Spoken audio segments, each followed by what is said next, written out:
मैं कोई सेबी रजिस्टर्ड या प्रोफेशनल फाइनेंशियल एडवाइजर नहीं हूँ। जो भी मैं यहाँ शेयर करूँगा अपने एक्सपीरियंस के बेस पे और अपनी स्टडी 5 से 6 साल से जो स्टडी किया है फिनांस पे और मार्केट पे उसके बेस पे बताऊँगा।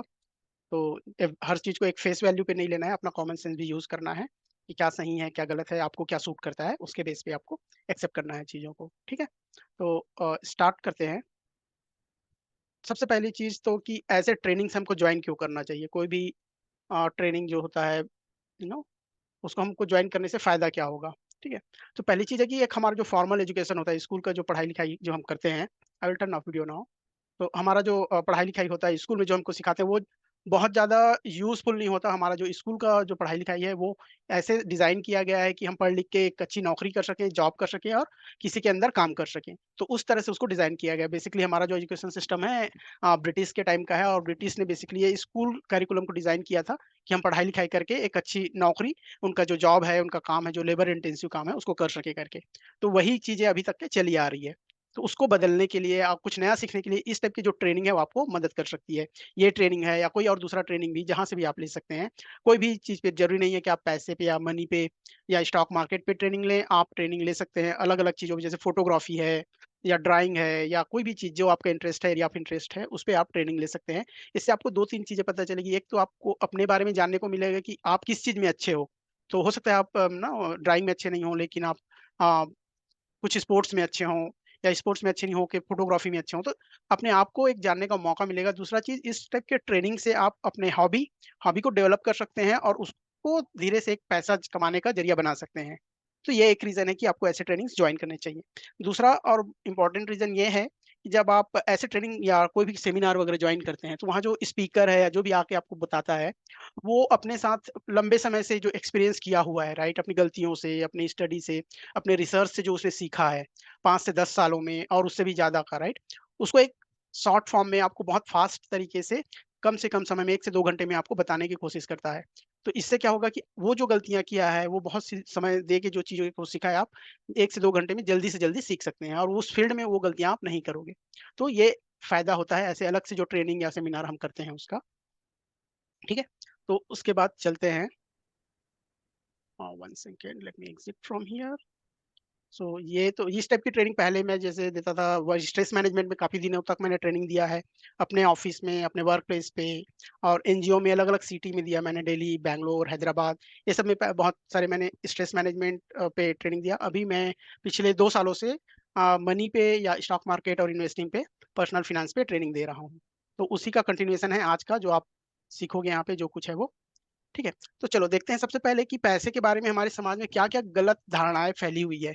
क्या-क्या ऐसी बातें होती है जो समाज में जो हमको देखने को मिलता है। पहला चीज़ कि हम तो हमारे जो नॉर्मली जो भारतीय समाज है, अपना मिडल क्लास है, उसमें कोई पैसे के बारे में घर में बात नहीं करना चाहता। ऐसे होता नहीं कि डिनर टेबल पे बैठे हैं और वाइफ हस्बैंड या फैमिली में फादर जो है बच्चों के साथ पैसे का डिस्कशन कर रहा हो, बजट बना रहा हो, ऐसा नहीं देखने को मिलता है।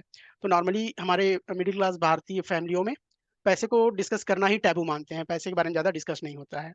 पैसे के बारे में डिस्कशन तभी होता है जब या तो कोई इमरजेंसी होता है, कोई हॉस्पिटलाइज़ हो जाता है या कोई बड़े पैसे की रिक्वायरमेंट होती है, जैसे किसी को घर लेना हो या फिर किसी बड़े अपने बच्चों को हायर स्कूल हाई एजुकेशन के लिए कॉलेज वगैरह भेजना हो, तो उस टाइम पे हमको बहुत ज़्यादा पैसे की ज़रूरत होती है और तब जाके हम बैठते हैं घर में और सोचते हैं कि पैसे भी कहाँ-कहाँ से ला सकते हैं, कहाँ से पैसे आएँगे।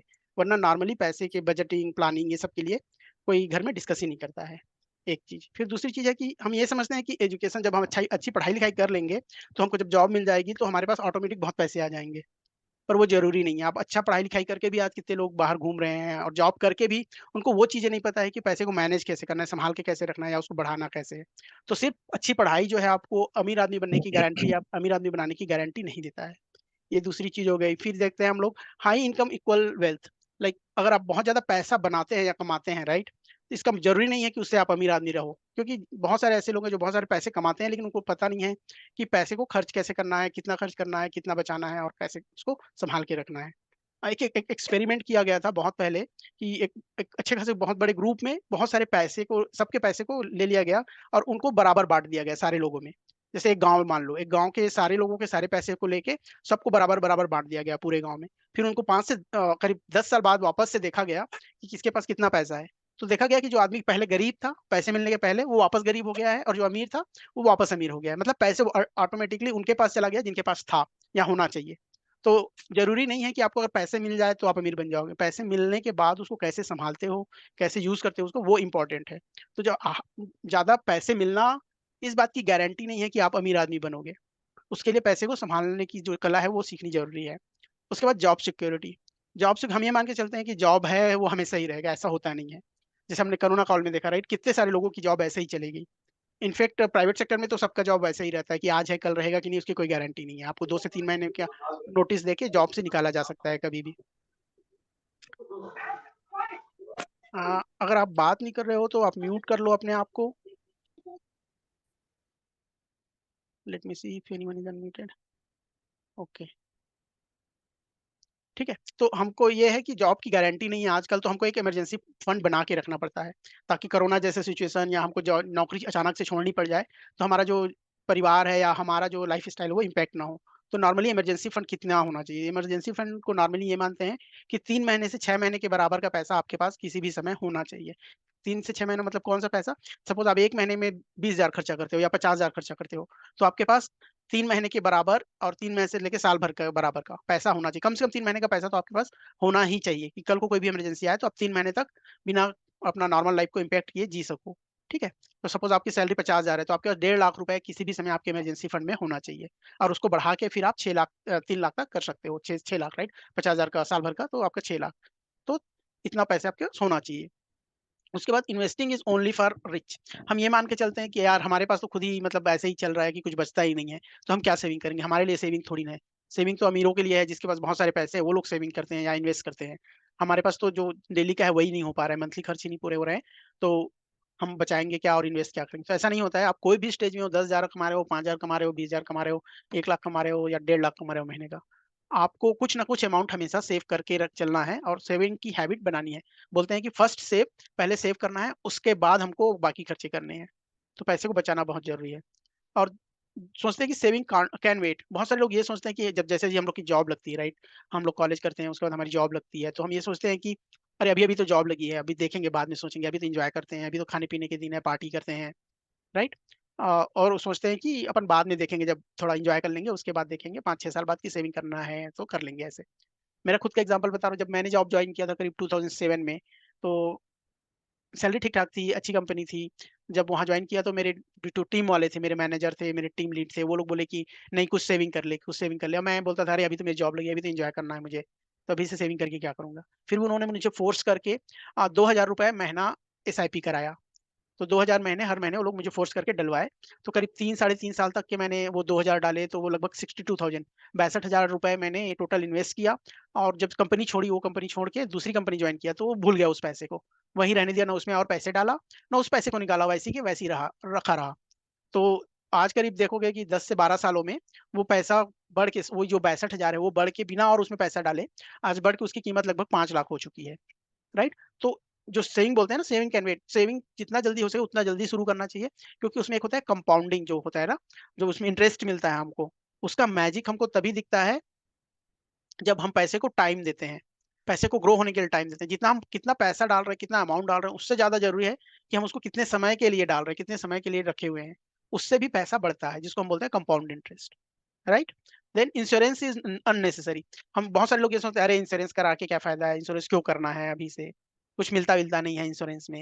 लेकिन ऐसा नहीं है। इंश्योरेंस आपको वैसे समय में बचाता है जब आप जब आप ना बुरी परिस्थितियों में फंस जाते हैं, कोई मेडिकल इश्यूज आ जाता है, राइट। जैसे देखे होंगे कोरोना में कितने सारे लोग इसलिए सर्वाइव नहीं कर पाए, इसलिए नहीं बच पाए कि उनके पास पैसे नहीं थे हॉस्पिटल में एडमिट होने के, राइट।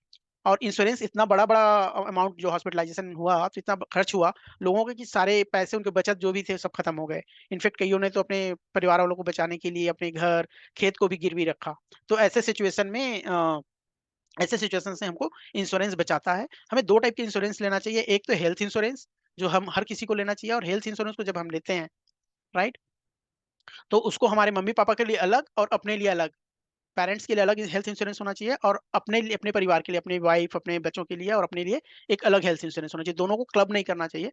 क्योंकि जो हेल्थ इंश्योरेंस होता है उसका प्रीमियम जो है हमेशा घर के उस मेंबर के एज पे डिसाइड होता है जिसका एज सबसे ज्यादा हो। तो अगर आप पूरे परिवार का एक साथ आप इंश्योरेंस पे करो लोगे हेल्थ इंश्योरेंस, तो आपके पापा या मम्मी जिसकी भी एज सबसे ज्यादा होगी, उसके एज के बेस पे आपका प्रीमियम डिसाइड होगा और वो बहुत महंगा हो जाएगा। तो इसलिए बेटर है कि आप उस इंश्योरेंस को सेपरेट ही रखो। ठीक है। दूसरा जो इंश्योरेंस होता है वो LIC लाइफ इंश्योरेंस होता है। अगर आप अर्निंग मेंबर हो, मेन मेंबर हो अपनी फैमिली का, और आपको लगता है कि मेरे जाने के बाद मेरे परिवार को परेशानी ना हो, उनको दुख ना हो, या उनको पैसे की तकलीफ ना हो, दुख तो होगा ही किसी के जाने का, लेकिन अगर लगता है कि उनको पैसे के लिए स्ट्रगल ना करना पड़े, तो आपको क्या करना है, एक हेल्थ लाइफ इंश्योरेंस लेना है। और लाइफ इंश्योरेंस ऐसा वाला लेना है जिसमें आपको वापस पैसे नहीं मिलता है, राइट। वो एक और प्लान होता है जिसमें LIC बोलते हैं ना, जिसमें आप 10 साल 20 साल तक पैसे जमा करते हो और लास्ट में आपको एक साथ बहुत पैसे मिलते हैं, और लाइफ इंश्योरेंस भी मिलता है। वैसा वाला नहीं लेना है। ऐसे इंश्योरेंस लेना है जिसको टर्म इंश्योरेंस बोलते हैं हम, और उसमें पैसे आपको प्रीमियम जो है एट द एंड आपको नहीं मिलता वापस। ठीक है। उसका रीजन ये है कि जो LIC होता है उसका रिटर्न जो होता है 6 से 8%, 6 से 8% के दर से आपको रिटर्न मिलता है। उतना रिटर्न तो आप कहीं भी और भी बना सकते हो। तो LIC ऐसे जब आप बिना प्रीमियम वापस लिए वाला इंश्योरेंस लेते हो, तो उसमें कवर काफी ज्यादा होता है कि आप उसी पैसे में 5,000 साल के अगर आप 20,000 देते हो, तो उसमें ही आपको 2 से 3 करोड़ का मिल जाएगा। लेकिन वही अगर आप इंश्योरेंस वाला और लाइफ इंश्योरेंस के साथ क्लब करके लोगे, तो उसमें आपको हार्डली 5 लाख 6 लाख मिलेगा, जो बहुत कम है, उससे कुछ होगा नहीं। तो ये बोलते हैं कि कभी भी अपने इंश्योरेंस और सेविंग को क्लब नहीं करना चाहिए। हमको ऐसे इंश्योरेंस नहीं लेना चाहिए जिसमें लाइफ एजेंट वाला, जो इंश्योरेंस वाला एजेंट है, वो प्रॉमिस करता है कि आपको मैच्योरिटी पे इतने पैसे मिलेंगे। अगर आपको इन्वेस्ट ही करना है, पैसे के लिए करना है, तो उसको अलग से इन्वेस्ट करो। उसके लिए लाइफ इंश्योरेंस लेने की जरूरत नहीं है। लाइफ इंश्योरेंस और सेविंग को अलग अलग रखना है। ये गलतियां बहुत सारे लोग करते हैं, तो ऐसी गलती नहीं करनी है। ठीक है। यहाँ तक समझ में आ गया कि क्या क्या बातें हैं जो गलत है और हम वो मान के चल रहे हैं, हमारे समाज में फैली हुई है, जो हम करते हैं, जो कि सही नहीं है, फिर भी हम लोग वो चीजें करते हैं। ठीक है। अब आगे देखते हैं कि क्या सही चीजें हैं जो हमको करनी चाहिए। ठीक है। फाइनेंशियल इंटीग्रिटी, जब हम पैसे की बात आती है, राइट, तो सबसे इंपॉर्टेंट और सबसे ज्यादा जरूरी चीज है कि पैसे के साथ हमेशा ईमानदार रहो आप। पैसे आपके हों या दूसरे के हों, जब भी आप पैसे से डील करते हो तो बहुत ज्यादा ईमानदार होने की जरूरत है। उसमें बदमाशी करने या घपला करने या चीट करने की कोशिश नहीं करना चाहिए हमको, बिल्कुल भी। क्योंकि पैसा एक ऐसा चीज है ना कि आपकी जो सालों साल की जो इज्जत, कमाई हुई इज्जत है, अगर आप लास्ट में एक छोटा सा भी गलती करते हो, तो आपकी पूरी कमाई हुई वर्षों की, सालों की जो इज्जत है, मेहनत है, वो खत्म होने में 1 सेकंड नहीं लगता है, पूरा सब कुछ बर्बाद हो जाता है। ठीक है। जैसे बड़े बड़े बैंक होते हैं, कंपनीज होते हैं, राइट, सालों से चलते रहते हैं, लेकिन एक छोटा सा मिस्टेक करते हैं और पूरा के पूरा जो कंपनी की इज्जत है चले जाती है, पैसे जाती है, उन पे जो फाइन वगैरह लगता है वो तो अलग ही है। लेकिन जब जो इज्जत उन्होंने कमाई होती है, अपना जो रेपुटेशन बनाया रहता है, वो मार्केट में खत्म हो जाता है। जैसे यस बैंक के साथ हुआ। यस बैंक ने अपना पूरा रेपुटेशन ही लूज कर दिया, राइट, जब उसका स्कैम आया था। और देखो कि बड़ी बड़ी जो कंपनियां हैं, राइट, बहुत बड़ी बड़ी कंपनियां हैं, वो लोग के पास लाखों करोड़ों अरबों रुपए हैं। फिर भी जब वो कैलकुलेशन करते हैं, जब चीजों को जोड़ते हैं, किसको कितना देना है, किससे कितना लेना है, जब वो पूरे दिन लास्ट, मतलब बिजनेस के लास्ट में टाइम में जब कैलकुलेट करते हैं, तो देखते हैं दशमलव के 6 से 8 अंक तक, 0.00001 तक के वो लोग कैलकुलेशन करते हैं। और उसमें भी अगर कुछ मिसमैच होता है तो दोबारा कैलकुलेट करते हैं, पता करते हैं कि वो जो 001 पैसा भी कहीं गया है, वो कहाँ गया। इस लेवल की, भले उनके पास करोड़ों के पैसे हैं, लेकिन जब वो हिसाब किताब करते हैं, तो दशमलव के 6 से 8 अंक तक इतना मान्यूट वो लोग कैलकुलेशन करते हैं। ठीक है। तो वो हमको इंटीग्रिटी, वैसी ऑनेस्टी अपने लिए भी लानी है जब पैसे के साथ डील कर रहे हो तो। नेक्स्ट आता है कि मनी फ्लो इनसाइट।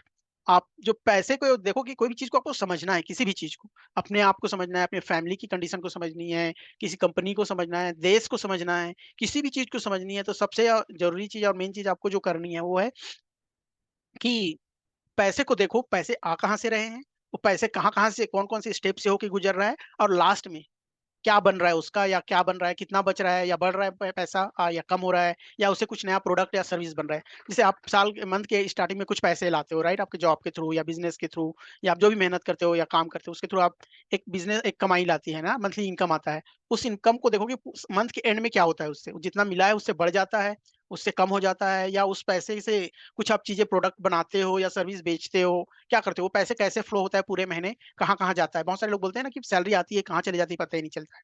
तो वो चीज नहीं होनी चाहिए हमारे साथ। पैसे को, फ्लो को समझना है। और पैसे के फ्लो को अगर हम समझ गए, जिसको कैश फ्लो भी बोलते हैं, राइट, बिजनेस के भाषा में, तो अगर आपका पैसे के फ्लो को आप समझ गए, तो आप पूरे सिस्टम को समझ सकते हो। तो आप अपने आप में देखो कि आपके पास जो पैसे आते हैं वो कहाँ से आते हैं, कैसे आते हैं, कितना आता है, और मंथ के एंड में कितना बचता है, कम होता है, आपको ज्यादा होता है, आप कहाँ कहाँ खर्च करते हो उसको। फिर अपने फैमिली में देखो कि आपकी फैमिली में कौन कौन कमाता है, कितने कितने पैसे आते हैं, कहाँ से आता है, जॉब से आता है, बिजनेस से आता है, या जो आपका पैडी फील्ड है, खेती बाड़ी से आता है, किस चीज से पैसे आते हैं, कहाँ से आते हैं, और मंथ के एंड में वो पैसा कहाँ जाता है, कितना जाता है। अगर आप उसको फॉलो करोगे प्रॉपर्ली तो आपको बहुत सारी चीजें अपने परिवार के बारे में पता चलेगा। आप बहुत सारी ऐसी चीजें जो इग्नोर करते हो वो चीजें पता चलेंगी। सेम चीज अप्लाई होता है कंपनी में। अगर आप कंपनी के पैसे की फ्लो को समझ गए, कंपनी के अंदर कैसे फ्लो हो रहा है, कंपनी बिजनेस क्या कर रही है, क्यों कर रही है, ये सब कुछ आपको समझ में आ जाएगा अगर आप पैसे की फ्लो को समझोगे तो। सेम चीज अप्लाई होता है, देश को समझना है, अपने अपने कंट्री को समझना है, तो आप देखो कि हमारे पैसे देश में पैसे जनरेट कहाँ से हो रहा है, कैसे बन रहा है। राइट, पैसे हमको तब मिलते हैं जब हम कोई भी प्रोडक्ट या सामान जो प्रोडक्ट है ना, खेती से हो या बिजनेस से हो, उसको हम लेके अपने कंज्यूम करने के बाद जो अपन बाहर दूसरे देशों में बेचते हैं, तब हमको जाके पैसे मिलते हैं। और उस पैसे से देश चलता है। राइट, कुछ पोर्शन उस पैसे से देश चलता है। और उस पैसे का फ्लो कैसे होता है, अंत में क्या होता है, उस चीज को सरकार उस पैसे को कहाँ कहाँ खर्च करती है, उस चीजों को समझोगे, जिसको बोलते हैं जीडीपी। राइट, तो अगर उस चीज को समझ जाओगे आप, तो आप पूरे देश में क्या हो रहा है उस चीज को समझ जाओगे। तो उसको बोलते हैं कैश फ्लो या मनी का फ्लो। ये दो चीज इंपॉर्टेंट है। पहला, अगर हम पैसे से डील कर रहे हैं तो बहुत जरूरी है कि हम उसके साथ बहुत ईमानदारी और नो ऑनेस्टी और इंटीग्रिटी के साथ डील करें। दूसरा, पैसे को फ्लो को समझे, कहीं भी जा रहे हैं, कहीं भी काम कर रहे हैं तो। फिर देखते हैं कि हैप्पी मनी। हैप्पी मनी क्या होता है? हम हमको अपने पैसे को एक छोटे बच्चे को जैसे ट्रीट करते हैं ना, वैसा ट्रीट करना चाहिए। छोटे बच्चे को ट्रीट करते हैं वैसा ट्रीट करना चाहिए, इन द सेंस लाइक हम छोटे बच्चों को कैसे करते हैं, जैसे 4 साल 6 साल के बच्चे हों तो उनको हम पूरा फ्री नहीं छोड़ देते। राइट, कि कहीं भी चले जा, तू अपनी मर्जी से जहाँ जाना है चले जा, जो चीज खाना है खा ले, जो चीज पकड़ना है पकड़ ले, ऐसे कुछ नहीं बोलते। राइट, हमेशा उनको मॉनिटर करते रहते हैं कि नहीं वो जाके कहीं कुछ ना आग वगैरह को ना पकड़ ले या कहीं सीढ़ी से ना गिर जाए। और हम उसको एकदम टाइट भी नहीं रखते कि हमेशा क्लोज करके रखें, उनको आजादी भी देते हैं कि वो धीरे धीरे चलना सीखे, घर में आगे पीछे घूमे, अपने से चलना सीखे। राइट, तो हमको थोड़ा डिसिप्लिन के साथ रखते हैं, उनको थोड़ा टाइट भी रखते हैं और थोड़ा फ्री भी रखते हैं। You guys are able to hear me, right? You're offline. Can someone confirm if you can hear me? I'm seeing that there is issue with the internet here, but hopefully you guys are able to hear me. Yes, So, yes, we are able to okay, hear you, sir. good. Okay, yeah, thank you. So, ये But session, ये slide आधा दिख रहा है बस. Sorry to interrupt, slide आधा दिख रहा है. can you see now? आप क्या देख पा रहे हो? हैप्पी मनी देख पा रहे हो? Can you see happy money? Okay. हाँ, sir. ये हाँ तो ये scroll करिए. हाँ, Keep your money like this. I can see the full page. Happy okay. Money, like help them mobile and वगैरह में become आप देख रहे होगे तो होगा। तो ये सेशन अभी 10 मिनट और चलेगा, उसके बाद हम एक 10 मिनट का ब्रेक लेंगे, फिर सेम मीटिंग में फिर से कंटिन्यू करेंगे। ठीक है, तो आई विल कंटिन्यू। तो हैप्पी मनी, हैप्पी मनी किसको बोलते हैं? जैसे हम बताया, राइट, पैसे को जैसे हम छोटे बच्चे को ट्रीट करते हैं वैसे ही हमको अपने पैसे को ट्रीट करना है। थोड़ा डिसिप्लिन के साथ, थोड़ा उसको फ्री होने के लिए स्पेस देना है, खर्च करना है और थोड़ा बचा के चलाना है। राइट, ऐसे अगर हम पैसे को पूरी तरह से ना तिजोरी में बंद करके रख दे या कोई बॉक्स में गुल्लक में डाल के रख दे, तो क्या होगा, धीरे धीरे पैसे अपना अपना वैल्यू खो देगा, अपने आप को खत्म कर लेगा। कैसे? देखो, जैसे मैं बोलता हूँ कि आज से 5 साल पहले, राइट, जब मैं कॉलेज 5 से 7 साल पहले जब मैं कॉलेज में था, तो एक पानी का बॉटल 10 रुपए में मिलता था। आज वो पानी का बॉटल 20 रुपए में मिल रहा है। सपोज मेरे पास उस समय 100 रुपए रहते, आज से 7 साल पहले, 7 साल 10 साल पहले, तो एक 100 रुपए में मुझे 10 पानी के बॉटल मिलते। लेकिन आज उसी 100 रुपए को अगर मैं आज तक रखा रहता अपने जेब में या अपने गुल्लक में या अपनी तिजोरी में, तो उस 100 रुपए से आज मुझे कितने वाटर बॉटल मिलते? सिर्फ 5, 20 25 100 5 मिलते। राइट, आज 20 रुपए का एक पानी बॉटल मिलता है। तो कल मैं उस पैसे से, पहले मैं उस पैसे से एक 100 रुपए से 10 बॉटल खरीद सकता था। आज मैं उस 100 रुपए से सिर्फ 20 बॉटल 5 बॉटल खरीद पा रहा हूँ। तो पैसे की वैल्यू या कीमत आधी हो गई, उसकी शक्ति या उसका पावर जो है वो पहले 10 बॉटल की थी, आज 5 बॉटल रह गई, खत्म हो गई। राइट, तो ऐसे पैसे की वैल्यू कम होती जाती है अगर हम उसको सही जगह यूज नहीं करें या उसको ग्रो नहीं करें तो। ठीक, सिर्फ तिजोरी में बंद करके अगर पैसे को रखेंगे तो अपने आप खत्म होते जाएगा धीरे धीरे। जैसे आयरन में जंग लगता है ना, और हम बाहर अगर आयरन का रॉड छोड़ देते हैं तो पानी और हवा से धीरे धीरे जंग लग के खत्म हो जाता है। सेम चीज पैसे के साथ होता है। दूसरी चीज है कि पैसे को अगर हम ऐसे ही बिना सोचे समझे खर्च करते जाएंगे, बहुत अच्छे लाइफ स्टाइल जीने के लिए लोन लेके इधर से उधर से जहां जब मन पाए वैसे खर्च करते रहेंगे, तो वो भी धीरे धीरे खत्म ही हो जाएगा पैसे। तो इसलिए पैसे को हमको एक छोटे बच्चे की तरह ट्रीट करना है, जैसे एक बटरफ्लाई होता है, राइट, तितली होती है। तितली को हम अगर एकदम पकड़ कस के पकड़ेंगे तो मर जाएगी, और अगर पूरा खोल देंगे उसको हाथ से तो वो उड़ जाएगी। तो सेम चीज पैसे के साथ है, अगर पैसे को बहुत टाइटली पकड़ते हैं तो वो पैसा जो है खत्म हो जाता है, मर जाता है धीरे धीरे। और अगर हम उसको पूरी तरह से खोल देते हैं तो भी वो अपने आप उड़ जाता है। तो वो चीज, इसको बोलते हैं हैप्पी मनी। हैप्पी मनी कैसे बोलते हैं? जैसे आपको अपने किसी को पैसे देने हैं, राइट, अक्सर हमको जब किसी को पैसे देने होता है तो बड़ा तकलीफ या दुख होता है कि अरे यार मेरा पैसा जा रहा है। सपोज आप अपने दूध वाले को, राइट, आप किसी से मंथली दूध लेते हो और मंथ के एंड में उसको आपको पैसे देने हैं, तो आप क्या सोचते हो? अरे यार पैसे देने पड़ रहे हैं। जब हम टैक्स देते हैं तो उस टाइम सोचते हैं कि अरे यार मेरा इनकम नो 100 रुपए का था, 30 रुपए तो गवर्नमेंट ले गई, तो मेरे पास 70 रुपए ही बचा, और गाली करते हैं कि सरकार बेकार है। राइट, तो वैसे टाइम में हमको क्या सोचना है? ये सोचना है कि ठीक है ये पैसा मेरा दोस्त है, जा दोस्त तू जा उसके काम आ, उसको उसको मदद कर, और उसको मदद करने के बाद तू अपने दोस्तों के साथ मेरे पास वापस आना, go away and come back with your friends. तो ये बोल रहे हैं हम पैसे को बेसिकली कि ठीक है जा, उसको जरूरत है आज तो उसके पास जा तू, और जब वापस आएगा तो अपने दोस्तों को भी लेके आना, मतलब ज्यादा पैसे बन के मेरे पास वापस आना।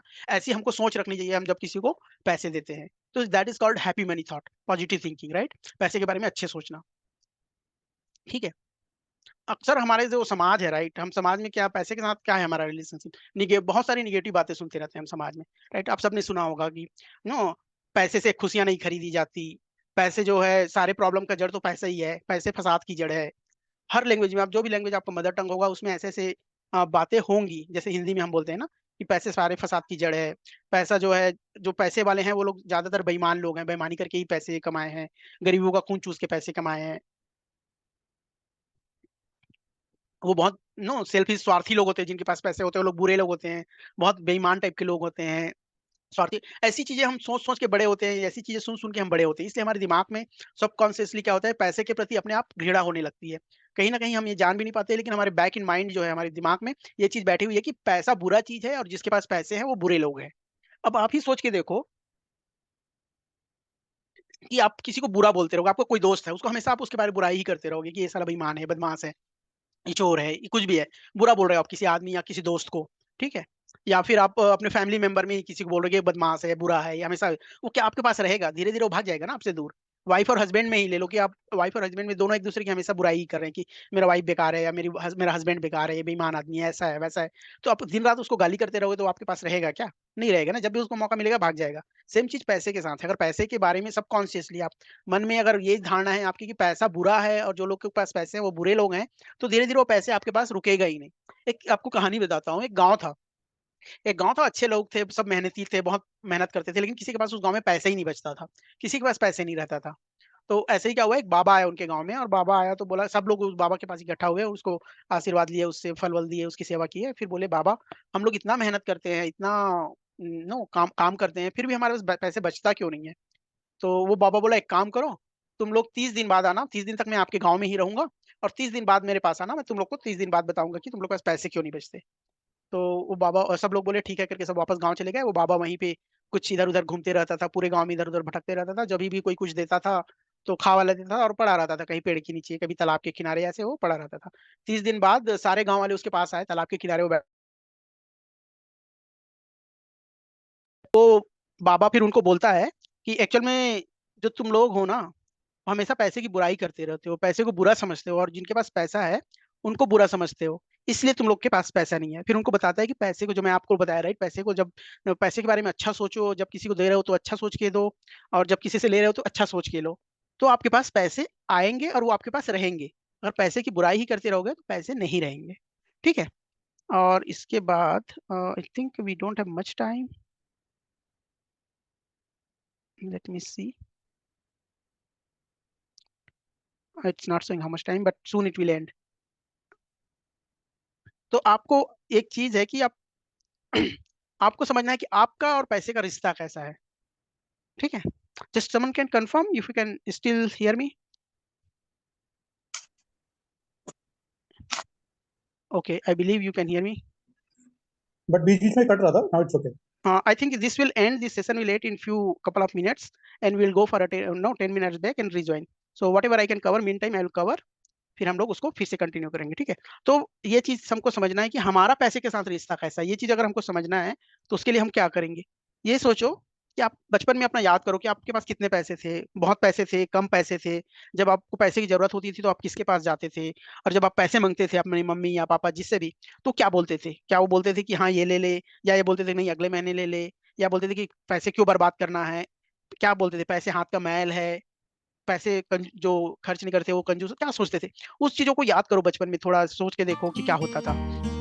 या अभी नहीं तो जब आप क्लास खत्म कर लोगे उसके बाद